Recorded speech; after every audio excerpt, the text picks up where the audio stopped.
judicial overreach, like involving themselves in a matter that is beyond the jurisdiction, because the judiciary does not have the capacity to challenge the constitution or amend the constitution. So, notwithstanding that ruling, it is good also to inform Kenyans of the provision of Article 94 of the Constitution. 94 of the Constitution, Sabbatical 5. You can read it to Kenyans so that they can understand. 94? Yeah. Sabbatical 5. No person or body other than Parliament has the power to make provision having the force of law in Kenya, except under authority conferred by this Constitution or by legislation. Okay, so who is aware of any legislation that conferred that authority to make a law changing the election from the 5th year to after 5 years to the courts? Okay, thank you very much, our viewers. It is a great moment that we have gathered our studio of the KDN Digital News. We want to discuss matters of the Constitution of Kenya. And of course, I have been joined by the presidential candidate that was duly elected on the 11th of August 2026, this previous Tuesday, as the duly elected president. We had a conversation with him in our studio the other day, and today he have joined us again. Welcome, Mheshimiwa. I'm happy to be back. You can introduce yourself once again. Mtukufu wa Katiba. That is how I like to be known. Mtukufu wa Katiba. It's all right because I believe in the Constitution. And that is all about it. Okay. Yeah. Wow. Thank you very much, Mtukufu. Mtukufu, on our last conversation, of which it was the election day. Yes. That 11, last Tuesday. You claimed to be elected, duly elected as the President of the Republic of Kenya on that day. True. Of which it was the election day according to the Constitution of Kenya. Is your claim supported by the Constitution of Kenya? You have already stated that it was the date of the general election. And that claim is found in the Constitution. It is the assertion of the Constitution that elections in Kenya must be conducted in the second Tuesday of August in every 5th year. And now that time happened to coincide with the 11th of August. That was last Tuesday. That is when election was supposed to be conducted according to the Constitution of Kenya. Now, the date of the election did arrive, but many would like to say that elections were not conducted, maybe because of various reasons. But the actual reason why elections were not conducted was not because of any omission, but solely because nobody came forward. There were no other candidates that came forward for election. That is why elections were not conducted. Because it would be a fallacy to say that IEBC did not conduct elections, while IEBC is a body created by the Constitution, mandated by the Constitution to work according to the Constitution.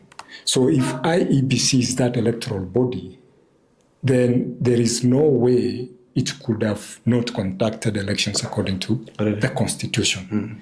So I would like to believe that if IEBC is that mandated body by the Constitution to conduct elections, the only reason they did not conduct elections was because nobody came forward. Now, if nobody came forward, and I am here and I've stated that I presented myself, I did campaign for the position, but I faced no challenge.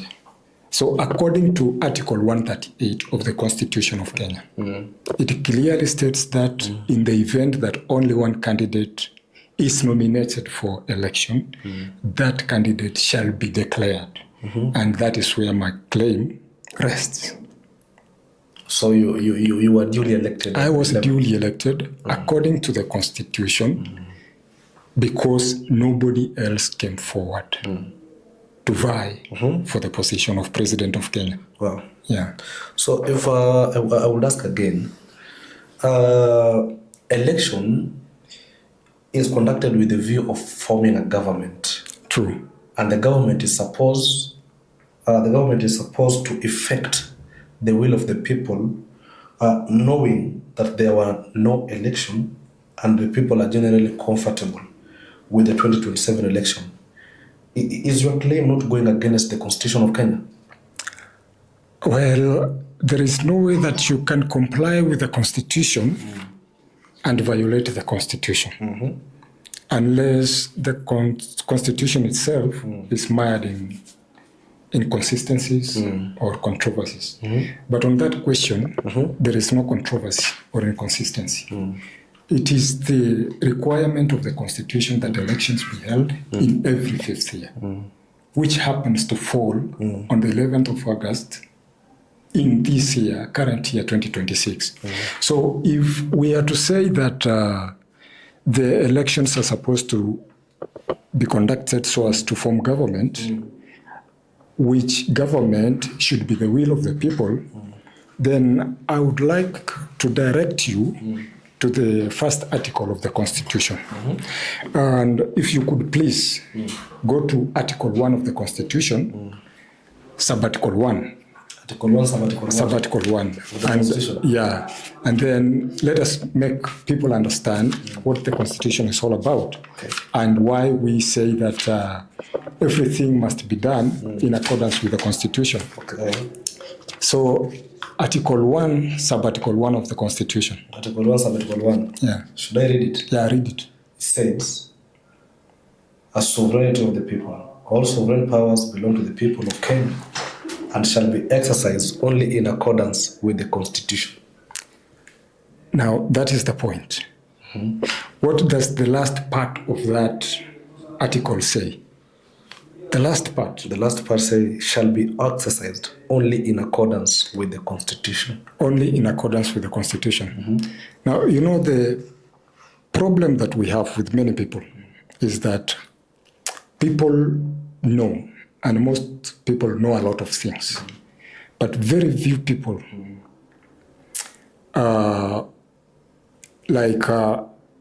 concern themselves with understanding.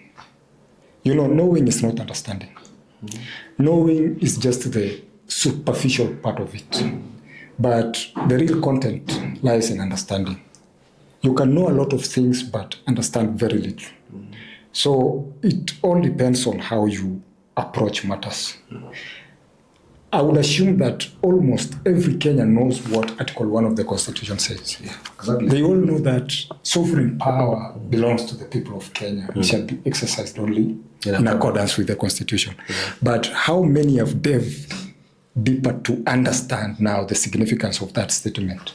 So when we say all sovereign power belongs to the people, that is a given, right? Sovereign power is defined. It's not given by anybody. It is defined. But then on the last part, it says that it shall be exercised only in accordance with the Constitution. Now, what is the Constitution? That term, that is the end part of that article, shall be exercised only in accordance with the Constitution. So if you concern yourself not with knowing but understanding, then you would like to maybe interrogate that, understand what is the Constitution. Is it a booklet with a set of rules, or is there something more significant in it than just a booklet with guidelines? Because this Constitution is supposed to have been generated by the people. It originates from the people. Now, the Constitution is a set of laws. And it is a set of laws whereby people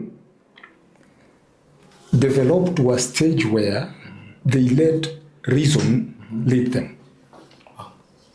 When you let reason lead you, then it means that you have developed to a certain stage in life where you are not responding to basic survival instincts, right? Like, say, in the wild, you can find that if a new dog chances upon another pack of dogs, which this new dog is not part of this pack of dogs, there will ensue a fight. They will fight because they are not reasonable, right? They will see this new dog as a danger, as a threat to them. But because we are human beings, we have developed reason to the extent that we know that we need not fight over petty things, but with reason, we can exist in harmony and order. That is the whole logic about the law. Now, the law is a set of agreements in that we agree on a specific way of doing things so as to avoid conflict. That is why we have the law. Now, this law is an agreement in a group of people, which we all agree to commit ourselves to a certain order of doing things. Now, this agreement reflects now our will. That becomes the will of the people. So, in another way of speaking, the term the Constitution means the will of the people. So this Constitution is the will of the people. The people adopted this Constitution and enacted it, and therefore it became their will. Now, this is the collective will of the people of Kenya. When the Constitution says that elections shall be conducted in every 5th year, it then means that it is the will of the people to conduct elections in every 5th year. And by voting for this Constitution and enacting it, it means that the people made a statement that this is our collective will. So it will be contradictory to say that the will of the people is not in doing what is captured in the Constitution. Because if you say that elections, the general assumption is that elections will be done next year, the year 2027. But where is that 2027 anchored on? Where does it come from? Because the law states otherwise. And this Constitution, in Article 3, Sub-Article 2, it tells you clearly that any attempt to establish government other than in compliance with the Constitution is unlawful. And that is where this whole problem emanates from. Because remember, it is said that well started is half done. It's half done. Like, you don't need to put a lot of energy into doing things. As long as you start properly, part of your job is done. You only need to do the other part. And now my contention goes back to the last election, 2022. Because according to the Constitution, the 2022 elections were not held according to the law. Really? Because the requirement is that elections should be conducted in every 5th year. Now, if you take your time to count, from the time when the elections were held prior to the 2022 elections, you will find that elections were done in the year 2017. Now, if you count from 2017 to 2022, you will find that that election was done contrary to the provision of the Constitution. You will find that that election was not done in the 5th year, but rather in the 6th year. Now, that means that according to Article 3, Sub-Article 1 of the Constitution, that election was unlawful. Now, that election went ahead to culminate the formation of the current government. Then it means that the current government was founded on an illegality according to the Constitution, because that was a direct violation of the Constitution. Now, what are the implications of that? Because you have formed government in an unlawful manner. So it therefore follows that everything about that government will be unlawful. There will be a lot of illegalities. There will be a lot of breach of the law. Like, the entirety of that administration will be defined by the breach of the law, for the very simple reason that the inception of that government was contrary to the provision of the law. So you should not be surprised if there could be excesses under the administration that has been formed in a manner that is contrary to the law. And that is the danger of breaching the law which the people have wholesomely accepted, enacted, and adopted. That is the danger. Wow, that's nice to hear. In the last conversation that we had, of which it is on date 11 still, where the day that you were duly elected, I asked if the Constitution Commission, the Commission of the Constitution, have any mandate of altering the electoral timeline or the electoral cycle. I asked the same question because in the same date, we didn't see the Independent Electoral Boundaries Commissions conducting the electoral processes in a manner that they are supposed to mount some polling station with the electoral requirements. They did not know. And in the same time, the election of the Senate and the Parliament and all other vacant seats of the devolved government were supposed to be handled on that day. Yeah. And currently, Senate is functioning as it is. Parliament. How can you tell the people of Kenya in matters of the expiry date of the National Assembly and the Senate of Kenya, and by the time that is supposed to be dissolved?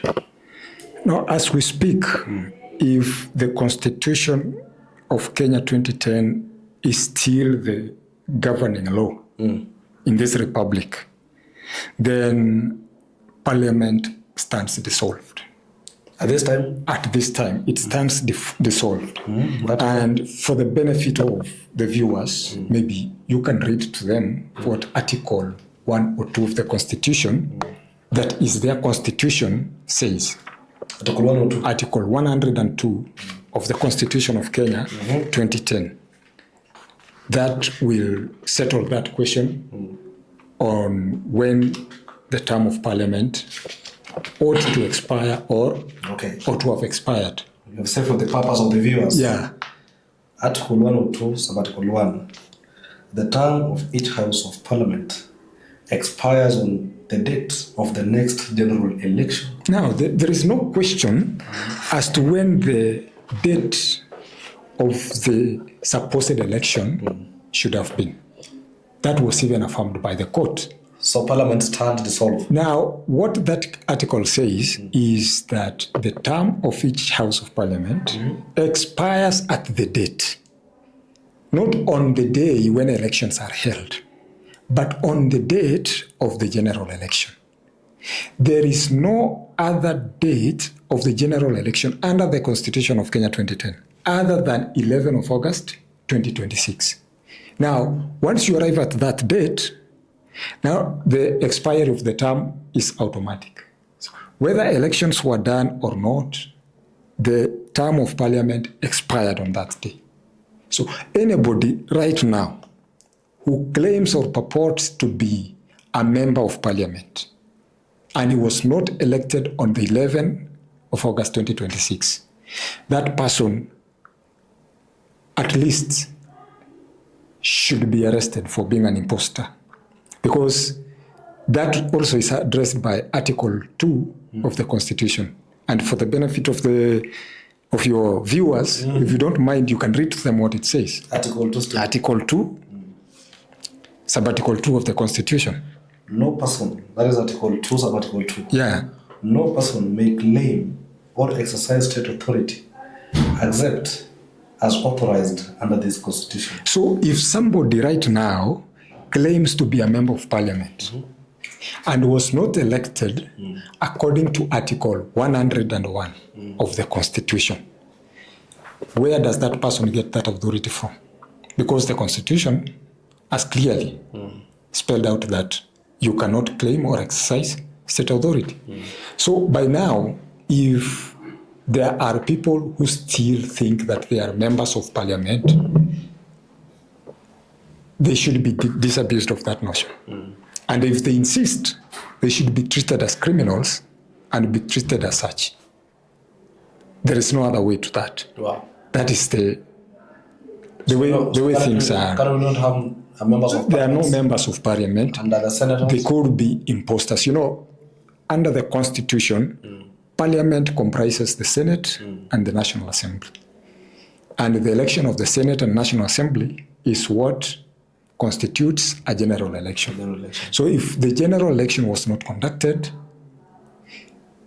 the term of parliament came to an end regardless on the date of the next general election, which that date was 11 of August 2026. So there is no other way, and there is no middle ground. If you confess to be guided by the Constitution of Kenya 2010, there are not ways to that. That is the fact, and that remains. Now, on the other question about maybe commissions having authority to alter dates or extend. Okay, it is in the Constitution that there could be extension of time, but as provided for in the Constitution. Now, the Constitution does envision a scenario where Parliament can extend its term, but it is very clear that it is when Kenya is at war. If you are not wary of reading, you can read Article 102, Sub-Article 2. Still Article 102. That is the only occasion where Parliament can extend its term. And there are provisions on how it can extend its term. It should be voted for. A resolution has to be passed. Now, I don't reckon Parliament passing a resolution to extend its term beyond 11 of August 2026. But for the benefit of the viewers, you can read Article 102, Sub-Article 2. When Kenya is at war, Parliament may, by resolution supported in each house by at least 2/3 of all the members of the house, from time to time extend the term of Parliament by not more than 6 months at a time. Okay, to the best of your knowledge, was such a resolution passed in Parliament? There was no such. And in any case, there was no way that such a resolution could have been passed because Kenya is not at war. There is no exceptional circumstance. We are at peace, everything is going normal. The requirement is that elections must be held in the 5th year. So there's no two ways about that. IEBC also cannot extend the timelines because the timelines are provided for in the Constitution. So they are not at liberty to play with the dates around. It's very specific. It is with certainty when elections should be held. So it's not at liberty. On the question of the court, they might want to convince us that there was a court ruling, a prior court ruling that had stated that elections should be held after 5 years. But that again is neither here nor there because that ruling is unfounded. So was there any jurisdiction of that suspension? The suspension, the suspension of that ruling is irrelevant because my position is that there was no ruling. That was merely a statement of what the Constitution says. So the suspension was a plot or a ploy to suspend the Constitution for that duration that they want, the 1 year. It is a clever ploy through the machinations of the politicians with the judiciary to suspend the Constitution, but now they are hiding it under a ruling which is uncalled for. It was never necessary. It's uncalled for and totally out of order because that is the classical case of judicial overreach, like involving themselves in a matter that is beyond the jurisdiction because the judiciary does not have the capacity to challenge the Constitution or amend the Constitution. So, notwithstanding that ruling, it is good also to inform Kenyans of the provision of Article 94 of the Constitution. 94 of the Constitution, Sabbatical 5. You can read it to Kenyans so that they can understand. 94. Yeah. Sabbatical 5. No person or body other than Parliament has the power to make provision having the force of law in Kenya, except under authority conferred by this Constitution or by legislation. Okay, so who is aware of any legislation that conferred that authority to make a law changing the election from the 5th year to after 5 years to the courts? There is no such legislation. Yeah. Now, the court cannot purport to have the authority to do anything that changes or twinkles with the law in any way, because they don't have that jurisdiction.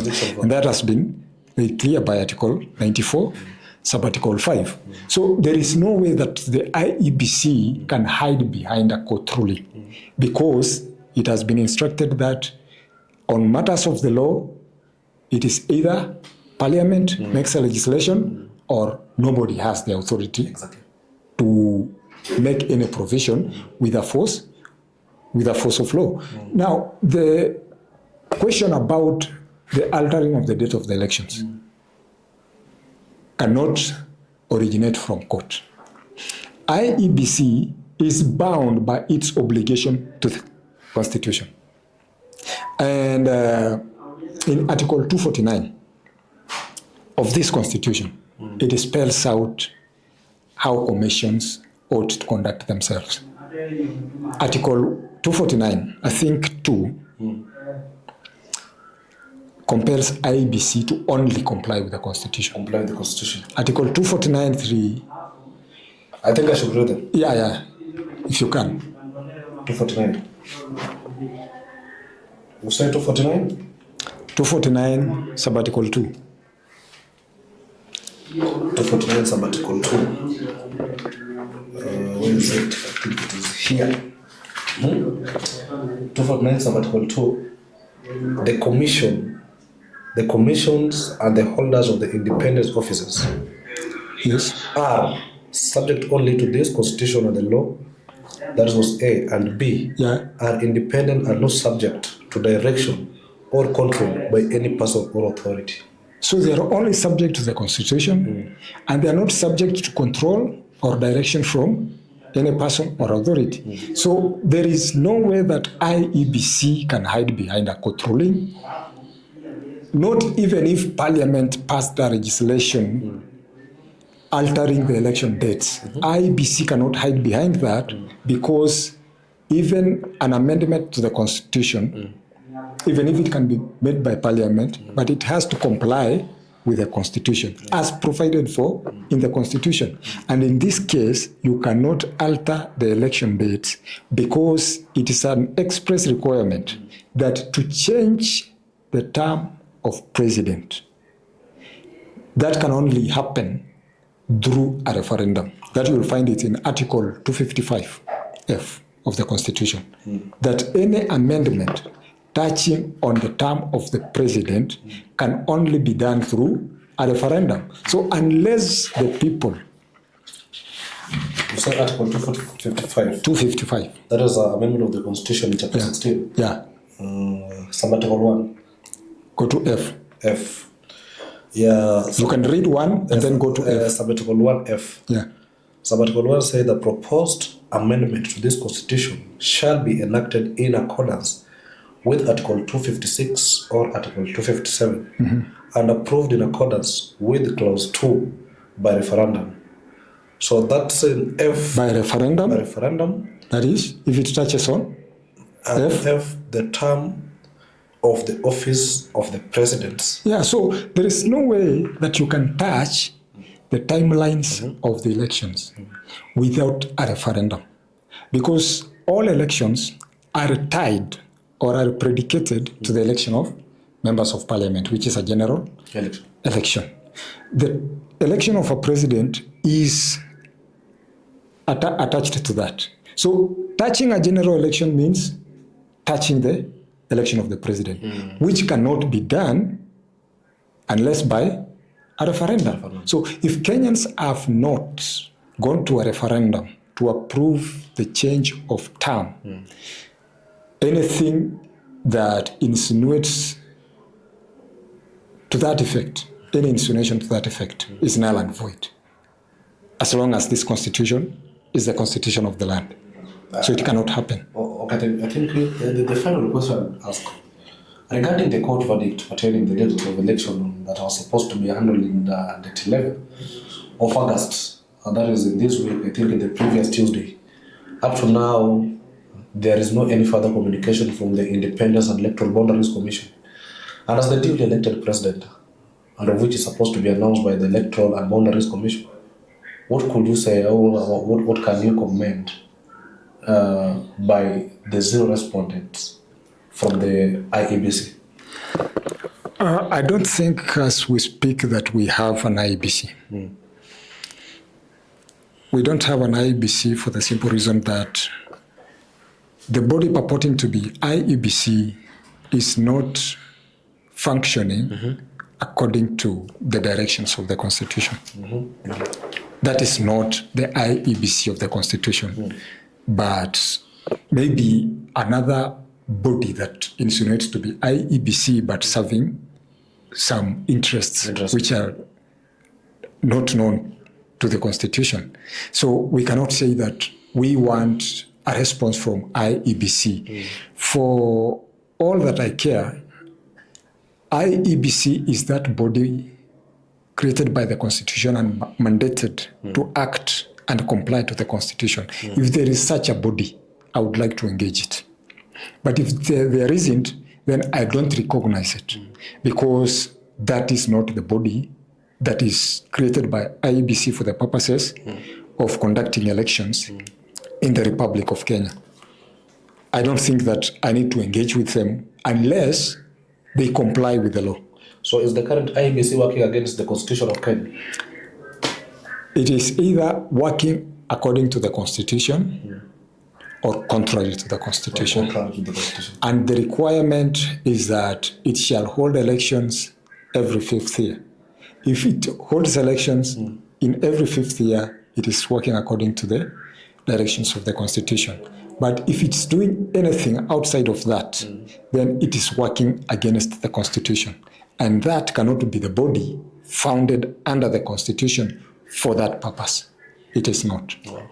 And I think that it's good that we highlight the dangers of normalization of the breach of the Constitution. Because failing to adhere to electoral timelines that are anchored in law might seem like a trivial thing, but it has very serious repercussions.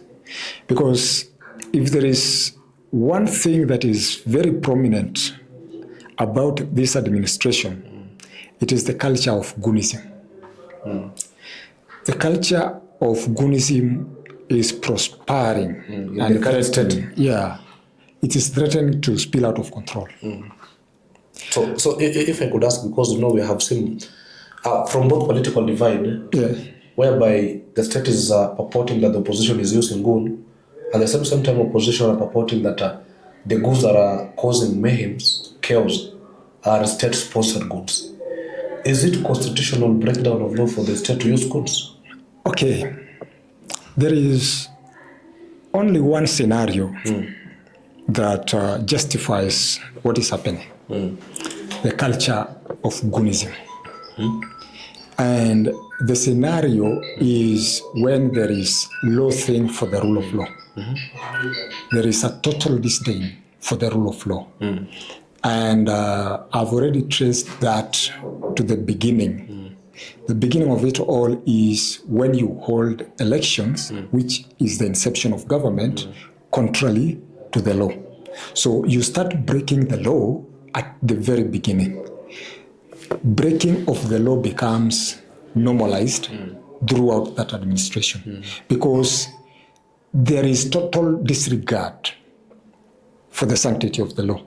And that is how total breakdown and the disintegration of law and order starts. Exactly. Because the only reason why you could disregard obeying the Constitution is if you have a total disdain for that Constitution. Otherwise, Article 3(1) of the Constitution obligates every individual to uphold, respect, and defend the Constitution. Further, the President is required to uphold, respect, and defend the Constitution. He takes an oath to that effect. Now, the people in government, they are not ignorant people, they are not stupid. They know what the Constitution says. But when they find it convenient to sidestep provisions of the Constitution, it then speaks into something very diabolical at the depth of it. Because disdain for the law has very dangerous connotations. And that is why you're seeing this culture of goonism. Now, the goons, the purpose of goons is to defeat the provision of the Constitution that gives and protects freedom of expression. Now, when you are deploying people to attack the very foundation of constitutional rights, it shows what regard you have for the law. Now, the law is a product of reason. You've already stated that. Law is a product of reason. Government is a product of law. When people have a disregard for the law, it means that these people are operating without reason. Wow. When reason collapses, you will have no government. That means that is the end of law and order. And you can have a very good example of, say, a country. There's a Caribbean country called Haiti. It is not that the people of Haiti don't have laws. They have laws. It is not that they don't have a government. They have a government. But why is there a total breakdown of law and order? It's because the people don't subscribe to reason. People have the propensity of doing things outside of reason. That is what culminates in the events that you see in Haiti. And mind you, nobody can force you to reason. Nobody can force you to act within reason. That is a personal obligation. It's your prerogative. If anybody purports to come to intervene when you have discarded reason, that person is not coming in because they are very concerned about your well-being or anything. That person is only coming in because your disintegration is of benefit to him. Like if you choose to disintegrate, then somebody will come and pick your scraps. They will be of benefit to him. And we are treading down a very dangerous path, because if you look at the way things are going in this country, then there are all indications that if this thing continues the way it's going, Haiti is going to be child's play. Like we are demonstrating that we have the capacity of even being worse than what the Haitians are doing right now, because we are completely beyond reason. We are demonstrating that we are corrupt and crooked. We only have laws for convenience, but where it's not convenient, we are too happy to bypass the law.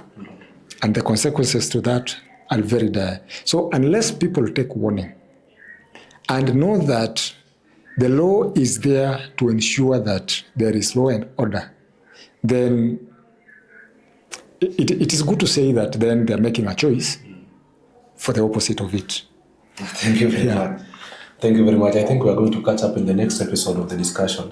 Okay. It was extremely amazing to have you, Mr. President, in the KDN news. And we hope Kenyans are moving out into that axis of ignorant and they will start adhering to the laws, because I know most of them have consumed the articles that we have disclosed today. Thank you very much, the viewers. We'll catch up in our next episode.